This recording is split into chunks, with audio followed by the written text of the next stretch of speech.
भारतीय क्रिकेट की दुनिया का मशहूर खिलाड़ी कैप्टन कूल, जो मैदान पर अपने शांत स्वभाव के लिए और बेमिसाल फैसलों के लिए जाने जाते हैं।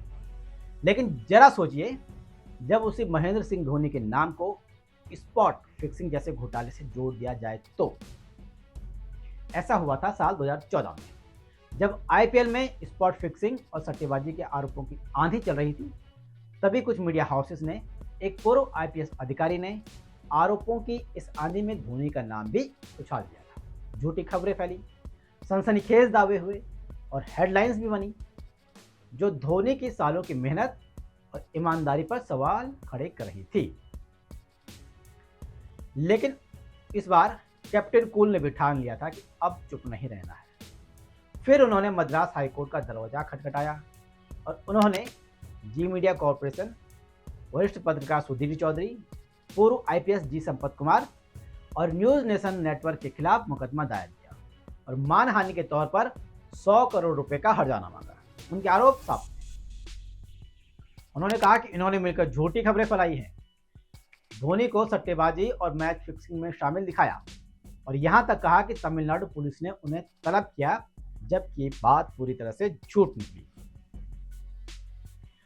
धोनी ने जो मुकदमों में लिखवाया उनमें साफ लिखा गया था कि यह सब सुनियोजित कोशिश थी जिसे धोनी की छवि को नुकसान पहुंचाया जा सके और इसके लिए वो 100 करोड़ रुपए हर्जाना मांग रहे हैं। ये धोनी का आरोप है, उनका केस है। ये 2014 की बात है, लेकिन ये भारत है जनाब। यहाँ कोर्ट कचहरी हर किसी के बस की बात नहीं, और धोनी के भी नहीं होती। अगर वो धोनी ना होते, उनके लिए भी ये लड़ाई आसान नहीं थी, धोनी होने के बावजूद। 2014 से मुकदमा चलता रहा, लेकिन बचाव पक्ष की ओर से कई कानूनी पेंच आए, कई आवेदन आए और सुनवाई लगातार टलती रही। 11 साल बाद, लंबे अंतराल के बाद मामला वहीं का वहीं पड़ा रहा और अब जाकर 2025 में आखिरकार ये जंग नए मोड़ पर पहुंच गई है। 11 अगस्त 2025 को मद्रास हाईकोर्ट ने आदेश दिया है कि मुकदमे की सुनवाई अब शुरू कर दी जाए और द हिंदू की एक रिपोर्ट के अनुसार धोनी ने ये भी कहा, 20 अक्टूबर से 10 दिसंबर तक गवाही देने के लिए तैयार हूं और उपलब्ध रहूंगा। कोर्ट ने भी इस केस को खास गंभीरता से लिया है। जज सीवी कार्तिकेयन ने एक एडवोकेट कमिश्नर नियुक्त किया है, जो चेन्नई में किसी शांत जगह पर धोनी का बयान रिकॉर्ड करेंगे, ताकि कोर्ट परिसर में अफरा तफरी न मचे और गवाही गरिमा के साथ हो सके। यह कदम सिर्फ धोनी की सुविधा के लिए नहीं है, बल्कि ये दिखाने के लिए है कि न्यायपालिका भी सच और इज्जत की रक्षा में कितनी संवेदनशील है। सोचिए, वो धोनी जिसने देश को 2007 में T20 वर्ल्ड कप दिलाया, 2011 में वर्ल्ड कप दिलाया, चैंपियंस ट्रॉफी उठवाई, जिसने अपनी कप्तानी में करोड़ों भारतीयों का सिर गर्व से ऊंचा किया, उसे अपने ही देश में अपनी साख बचाने के लिए 11 साल तक इंतजार करना पड़ा और अभी तो और भी लंबा मामला चलेगा।